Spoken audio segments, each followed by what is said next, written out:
चीजों को देखते हुए भगवान अब पहुंचे हैं जहां भगवान परशुराम द्वारा प्रदत्त बहुत बड़ा विशाल धनुष रखा हुआ था कंस के एक स्थान पर।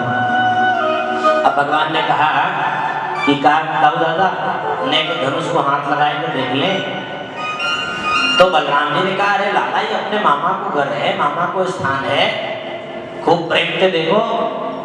अब तो वहां के जितने दूत थे वो हंसने लगे। देखो नेक सो छोरा धनुष उठाएंगे की बात कर रहे हो, अरे इसको छूना तो इसको छू भी नहीं सकते। बोले नहीं नहीं छूने के लिए एक बार देख लें दो। उनका तुम्हें इतनी क्षमता है? बोले पतो ना है लेकिन उठा के देख लेंगे। अब तो देखने के लिए भगवान प्रवेश किया। भगवान ने क्या किया, उठा लिया। अब उठा लिया तो नाराज हो गए वो सब कंस के दूत और मारने के लिए दौड़े हैं, क्योंकि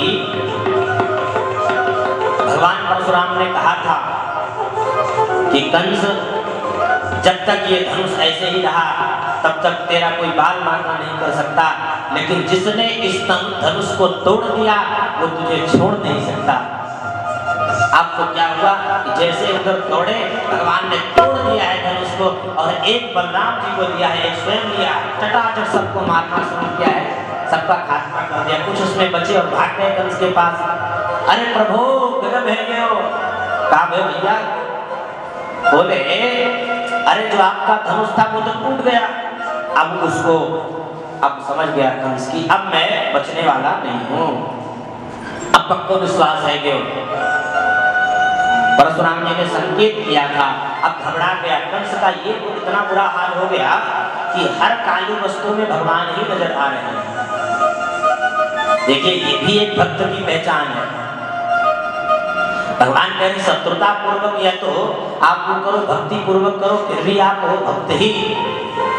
चिंतन मित्र से ज्यादा मैं बार बार कहता हूँ शत्रु चिंतन करता है। अब बार बार भगवान ही नजर आ रहे हैं। अब नींद तो रात भर आवे ना किसी तरीके से, थोड़ी बहुत नींद आई और सुबह हो गया। स्वप्न भी देख रहा है कि भगवान ने मेरा कल्याण कर दिया। सवेरा हुआ, नंद बाबा बोले लाला अब हम तो चल रहे हैं। कन्हैया ने कहा आप चलो हम बाद में आएंगे। अब नंद बाबा पहुंच गए। दाऊ दादा के साथ गोविंद भी चल पड़े हैं और जैसे इस सभागार में प्रवेश किया है वैसे ही दरवाजे पर कुवलयापीड़ नामक बड़ा विशाल काय हाथी था, जिसमें 10,000 हाथियों का अकेला बल था। उसके अंदर मुख्य दरवाजे पर खड़ा है। भगवान बोले ए महाबल हाथी को हटाओ, हमको अंदर जाने दो। हाथी क्यों नहीं हटा रहे हो?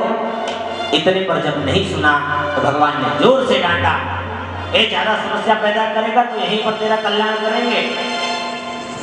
अब अम्बष्ठामार्गणौ दह्यपत्रं माचिरं नोचेत सकुंजरं त्वाद्य नयामि यमसादनम। भगवान के हाथ मरा को यमसदन नहीं जाता। यम साधन क्यों कहा? यम साधन का मतलब है यमई साध्यते। यम नियम आसन आदि अष्टांग योग, अष्टांग योग जो है इनकी सिद्धियों की जो गति होती है वही गति तुम्हारी होगी। अब क्या हुआ, जैसे ही दौड़ा हाथी उधर भगवान ने क्या किया, हाथी के दांत निकाल लिए। एक दांत लेके दाऊ दादा की तरफ एक दांत खुद लिया और दांत से ही मारना शुरू कर दिया। अब हाथी और महाबल दोनों को मार दिया है भगवान ने। दाऊ दादा ने कहा कन्हैया देख दरवाजे पे ही खटपट है, अंदर सब कुछ गड़बड़ होएगो। जब दरवाजे पर ये स्थिति बना दी तो अंदर तो बहुत कुछ प्रबंध किए होएगो। तो सावधानी। दोनों भाई अपने अपने कंधे पर दांत लेकर के हाथी का चल पड़े। उन लाखों लोगों ने भगवान के नेत्रों को देखा, भगवान के स्वरूप को देखा, तो सबकी अलग अलग भावनाओं में दर्शन सब लोग कर रहे हैं। सुखदेव बाबा वर्णन कर रहे हैं, मल्लानाम सर्वणाम नरवरः स्त्रीणाम स्मरो मूर्तिमान गोपानाम स्वजनो सताम क्षितिभुजाम शास्ता स्वपित्रो शिशुः मृत्युर्भोजपतेर्विराट विदुषाम् तत्त्वं परं योगिनां वृष्णीनां परदेवतेति विदितो रंगं गतः साग्रजः। सब लोग अलग अलग परम तत्व की उपासना कर रहे हैं। अब जैसे ही आगे बढ़े हैं भगवान, तो चाणूर नाम का दैत्य भगवान के सामने ताल ठोक करके खड़ा हो गया। हे नंद सुनो, हे राम भवन्तौ वीर संवतौ, हे नंद के छोरा, बहुत जिस माँ ने जन्म दिया है, माँ ने जिसने जन्म दिया है, जिसने जीवन भर, जब आप छोटे से बच्चे थे तब आपके लिए आप नवसंका आदि कर देते थे। माँ रात रात भर उठ करके आपको सूखे में लेटाती थी, स्वयं गीले पर लेट जाती थी। ऐसी माँ जब वृद्धत्व को प्राप्त होती है तो सेवा करने में लोग हिचकिचाते हैं। तो माता पिता की प्रशंसा यहाँ पर की है। एक भजन भगवान का प्रस्तुत कर रहे हैं, इसके बाद आगे हम लोग अब द्वारकाधीश के पास पहुंचने वाले हैं।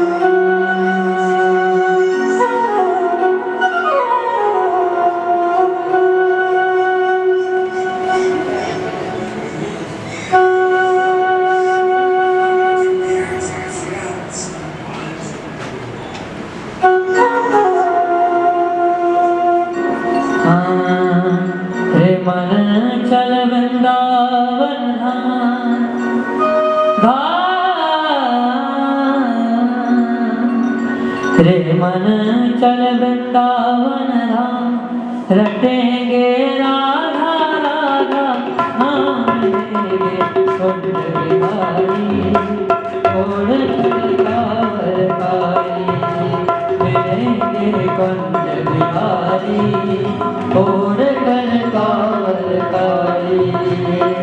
रे मन चल वृंदावन धाम, हो मन चल वृंदावन धाम, रटेंगे राधा राधा, मिलेंगे कुंज बिहारी, छोड़ कर कांवर कारी, मिलेंगे कुंज बिहारी, छोड़ कर कांवर कारी। रात होते हम श्री यमुना जी जाएंगे, रात होते हम श्री यमुना जी जाएंगे, करके पान हम जीवन सफल बनाएंगे, दर्शनान हम जीवन सफल बनाएंगे। होवे सब तेरे पूरण का,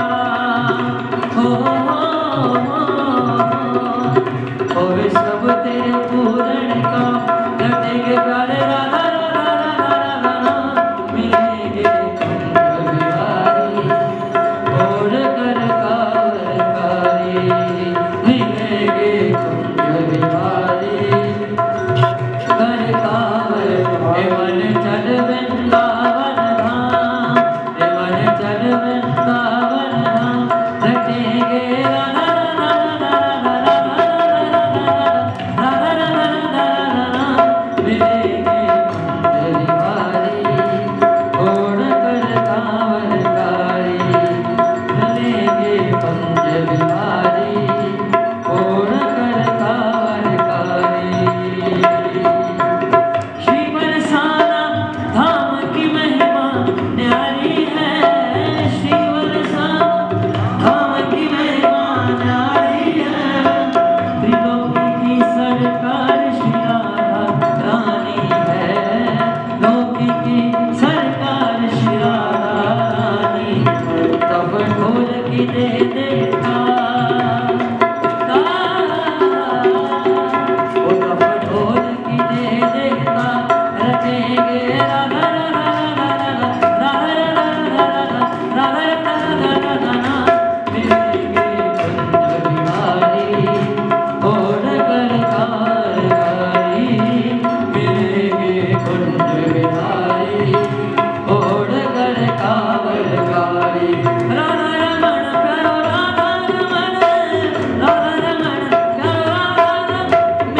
को और 25% दोष लगता है शूद्र को।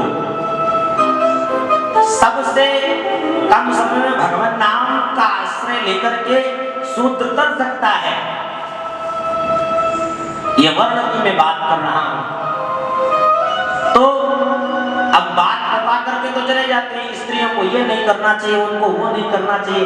क्यों नहीं करना चाहिए वो सब दृष्टांत देते हुए भाई सबको दोष लगता है। ऐसा नहीं है कि ब्राह्मण ही इसके लिए अधिकृत है और ब्राह्मण को दोष नहीं लगता। सबसे ज्यादा दोष लगता है ब्राह्मण को। इसलिए फल में भेद नहीं है, फल सबको प्राप्त होगा, वही फल प्राप्त होगा। तो शास्त्र के अनुसार चलेंगे तो शास्त्र के अनुसार फल प्राप्त करेंगे, शास्त्र के विपरीत चलेंगे तो शास्त्र अपना। भाई आप करंट को छुएं, अब आपको ज्ञान हो ना हो कि ये करंट है, लेकिन करंट मारे बिना मानेगा नहीं। अग्नि का आपको ज्ञान हो ना हो, अग्नि में आप हाथ लगाएंगे तो जले बिना रहेंगे नहीं। तो ऐसे ही शास्त्र हैं। तस्मात् शास्त्रम प्रमाणन्ते कार्याकार्य व्यवस्थितो। तो इधर भगवान का यज्ञ उपनीत हुआ है। शांतिपनि मुनि जी के पास आकर के भगवान ने उज्जैन में ज्ञान प्राप्त किया है। बहुत अल्प काल में भगवान ने यहाँ विद्या अध्ययन किया। गुरुपुत्र को यमलोक से भगवान लेकर आए हैं, गुरु दक्षिणा के रूप में उनके पुत्र को दिया है। और इसके बाद क्या हुआ कि भगवान के पास उद्धव जी आए और उद्धव जी ने कहा कि प्रभु आपको 14 वर्ष हो गए, आपने ब्रजवासियों से गोपियों से आपने कहा था कि परसों लौट आएंगे और इतने दिन हो गए आप गए नहीं। तो क्या मैं जाकर के ब्रह्म ज्ञानोपदेश देकर आऊं? तो उन्होंने कहा जाओ, चले जाओ, देख लो। अब गोपियों के पास गए हैं भगवान और गोपियों को खूब उपदेश किया है। जैसे ही गए, कैसे रथ में गए? बोले भगवान जिस रथ पर बैठते थे वही रथ लेकर के उद्धव जी गए। पीतांबर धारण किए हुए हैं उद्धव जी। ऐसा लग रहा है सभी ने विचार किया, अरे कन्हैया आ गया, कन्हैया। अब जब देखा तो उद्धव जी सभी से ब्रह्म ज्ञान के लिए कहा तो गोपियों ने कहा, अरे उद्धव जी, उद्धव मन न भय 10-20, एक हतो सो गयो श्याम सन, अब को आराध है चीज। अब बताइए अब कौन उनको आराध है? आपके ब्रह्म को कौन आराध है? हमारा एक मन था, मन से ही भाई मन मुक्ति का कारण है, मन मोक्ष का कारण है। तो अब मन ही नहीं है तो कैसे होगा? मन जो था वो कन्हैया के पास चला गया। अब उनको लगा कि ब्रह्मा माने जैसे भगवान कन्हैया को केवल ये लोग अपना मित्र या अपना हृदय मानते हैं, भगवान इनको नहीं मानते। लेकिन भ्रमर गीत के माध्यम से गोपियों ने दर्शाया कि हाँ, सच्चिदानंद परमात्मा को हम जानते हैं। अब गोपियों की ऐसी भावना, गोपियों को ऐसा देख करके भगवान की कृपा से उद्धव जी के अश्रुपात होने लग गया। अरे ये तो सब जानती हैं, इनको तो ब्रह्म का साक्षात्कार भी हुआ है। अब क्या हुआ कि उधर उद्धव जी आए हैं और इधर कन्हैया को खूब खरी खोटी उद्धव जी ने भी सुनाया है। मधुपति तव बंधो मां स्पृशांघ्रिं सपत्न्याः कुचविलुलित मालां कुंकुमस्मश्रुभिर्नः वहतु मधुपतिस् मानिनीनां प्रसादं यदु सदसि विडम्ब्यं यस्य दूतस्त्वमीदृक्। तो इस प्रकार खूब ब्रह्मोपदेश करने आए थे उद्धव जी, कर दिया गोपियों ने। ऊपर आए इस प्रकार दशम स्कंद का पूर्वार्ध भगवान के मंगलमय चरणों में हम लोग समर्पित करते हुए अब दसम स्कंद में हम सब प्रवेश करेंगे। श्री सुखदेव जी महाराज श्रीमद् भागवत के दसम स्कंद के उत्तरार्ध में कह रहे हैं, परीक्षित, प्रभु ने कंस को तो मार दिया, कंस के मरने के बाद उसकी पत्नियां जो अस्थि और प्राप्ति थी वो अपने पिता के पास गई। किसके पास? जरासंध के पास। जरासंध के पास जाकर के अपने वैधव्य का कारण भगवान कृष्ण को बताया तो नाराज होकर के जरासंध ने 17 बार आक्रमण किया मथुरापुरी। अब जब 17 बार आक्रमण हो गया, इधर नारद जी ने योजना बनाई और जरासंध के साथ काले वन म्लेच्छों के राजा उनको लेकर के युद्ध के लिए भेज दिया है। पूरी मथुरापुरी को भगवान सहित घेर लिया है उन लोगों ने। भगवान ने उसे देखकर बिना आयुध लिए नगर से बाहर निकल पड़े। निर्जगाम पुरद्वारा पद्ममाली विराजिता, बिना कुछ आयुध लिए भाग पड़े। क्यों? बोले 16 बार तो हरा दिया और 17वीं बार पहले ही ब्राह्मणों को बिठा करके कहा कि अब की हमारी जीत हो गई, ब्राह्मणों हम आपको माला माल कर दें। खूब प्रशंसा गाई, खूब ब्राह्मणों के ऊपर खूब अपनी बातें रखी। ब्राह्मणों ने कहा जाओ आपकी कल्याण होगा। और इस प्रकार भगवान ने भागने की योजना बना दी। सारी तैयारी कर ली कि सबको ले चलेंगे। अगर हम यहाँ रहे तो ये मथुरा वासियों के लिए बड़े अनिष्ट का समय हो जाएगा। तो दाऊद दादा ने कहा 16 बार हमने इसको हरा दिया है, 17वीं बार है फिर मार देंगे। बोले दाऊद दादा कोई बात नहीं,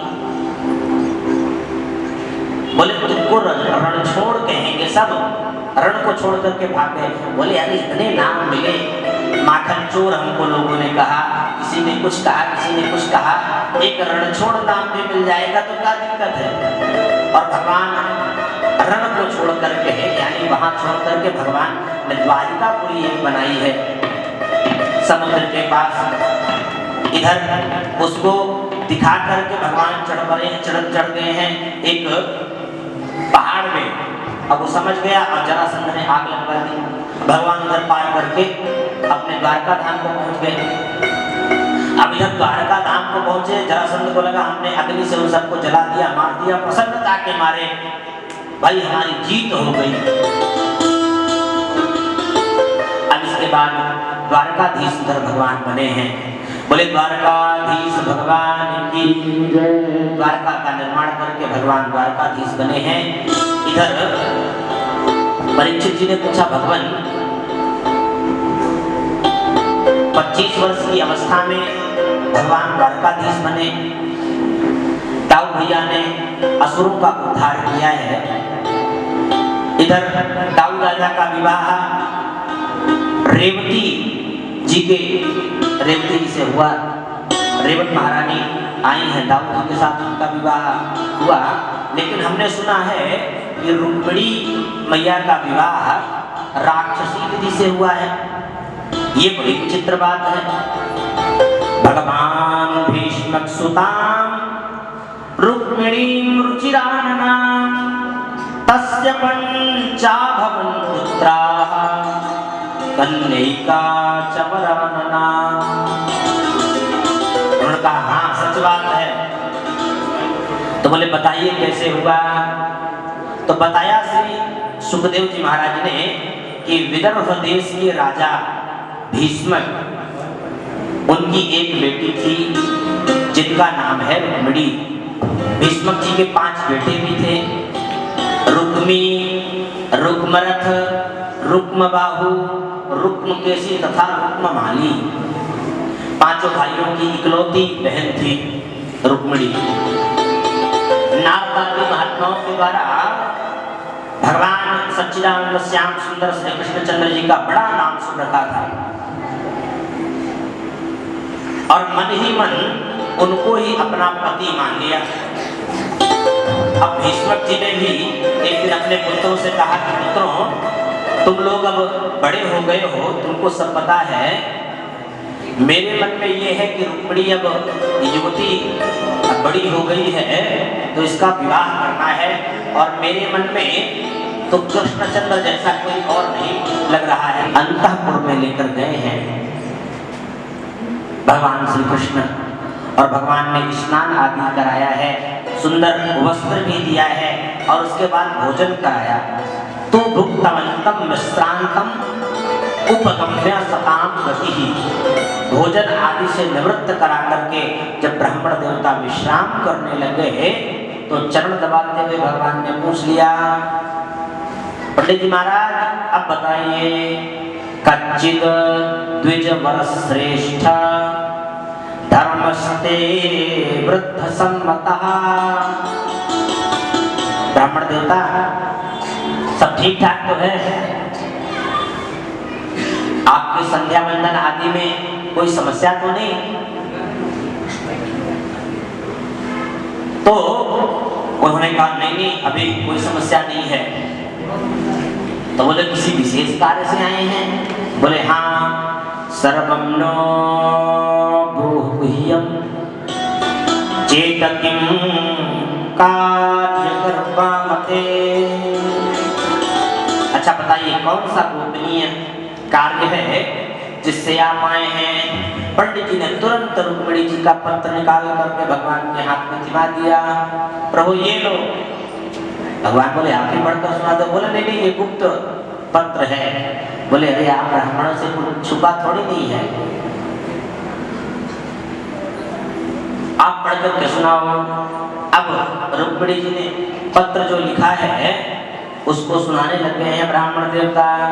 श्रुत्वा गुणान् भुवन सुंदर शृण्वतां ते निर्विश्य कर्ण विवरैर् हरतुं गताम् रूपं दृशां दृशिमताम् अखिलार्थलाभम् त्वय्यच्युता विशति चित्तमत्पुत्रपं ते। रुक्मिणी जी ने दो संबोधन किया, हे अच्युत और हे भुवन सुंदर। आप त्रिभुवन सुंदर हैं, आपकी महिमा मैंने बहुत सुनी है, देखा कभी नहीं है। प्रभु हमारे यहाँ परसों बारात आने वाली है, और लेकिन मैं उससे विवाह नहीं करना चाहती जिससे तय हुई है, मैं विवाह आपसे ही करना चाहती हूँ। अब भगवान ने ये सुना तो भगवान ने कहा कि भाई मुझे मालूम है रुक्मिणी मुझे बहुत पसंद करती है, पर उसका भाई बहुत बिगड़ डाल रहा है। इधर पत्र में लिखा कि हम देवी जी के यहाँ पूजन करने जाते हैं विवाह के पूर्व, तो आप वहीं आ जाना और वहीं से हमको ले आना। अब ये सब बातें पहले से तय हैं। भगवान ने कहा ब्राह्मण देवता जब आप आए हैं तो चलेंगे, और तुरंत रथ भगवान ने निकाला है और भगवान चल पड़े हैं। और भगवान पहुंचे जैसे ही उधर बारात की तैयारी हो रही थी। भीष्मक जी से रुक्मी नाम का जो बेटा था उसने कहा बारात आने वाली है, चलो तैयारी करो स्वागत करने के लिए। सभी लोग तैयार हुए हैं। इधर भगवान का रथ मार्ग में मिल गया। सभी ने कहा अरे कितना सुंदर दूल्हा राजा, बोलो दूल्हा सरकार की। अब उन सबको लगा कि यही दूल्हा है।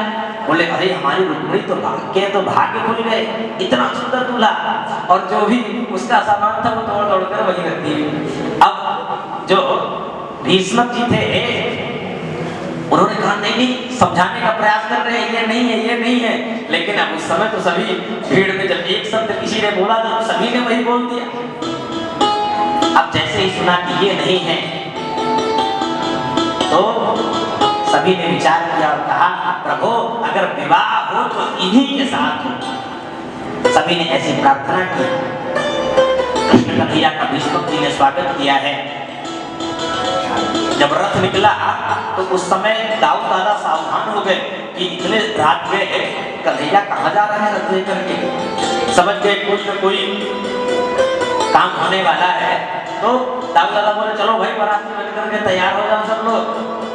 दाऊद दादा हल मुसल लेकर के दाऊद दादा भी पीछे पीछे चल पड़े। अब इधर कन्हैया मंदिर की ओर गए। भगवती सोच रही है कि अरे इतनी देर पत्र गए हुआ अभी तक पंडित जी आए नहीं, कोई खबर है नहीं, पता नहीं भगवान आएंगे भी नहीं आएंगे। अब जैसे भगवान के पार्षद मान लीजिए ब्राह्मण जैसे ही अंदर गए हैं, रुक्मिणी जी प्रसन्नता के मारे बोल पड़ी हैं, अरे प्रभु बड़ी कृपा की, जल्दी बताइए क्या बात है। बोले जिनके लिए आपने पत्र भेजा था वो आ गए हैं। अब रुक्मिणी के आनंद का पारावार नहीं रहा। रुक्मिणी जी भगवती का पूजन करने के लिए पहुंच गई हैं और इधर ये जो शिशुपाल है उसने भी सभी को भेजा कि ये बहुत छलकपटी है, भगवान बना फिरता है कृष्ण, ये कपट बहुत करता है, कहीं ये कुछ गड़बड़ ना कर दे, तो अपने सभी दूतों को वहां भेज दिया। अब कन्हैया भी वहां पहुंच गए। अब कन्हैया को देख करके भगवती रुक्मिणी प्रसन्न हो गई हैं। इधर भगवान के स्वरूप को देख करके दूत भी प्रसन्न हो, अरे क्या इसकी वंशी है, क्या इसकी चाल है। अब जैसे भगवती रुक्मिणी को देखा, भगवती रुक्मिणी को भगवान कृष्ण ने पकड़ा और रथ में बैठाया है और बैठा करके दौड़ पड़े हैं। बोले श्री द्वारकाधीश भगवान की जय। अब इधर चल पड़ी हैं, उधर से सभी ने प्रार्थना की, अरे वाह कितना सुंदर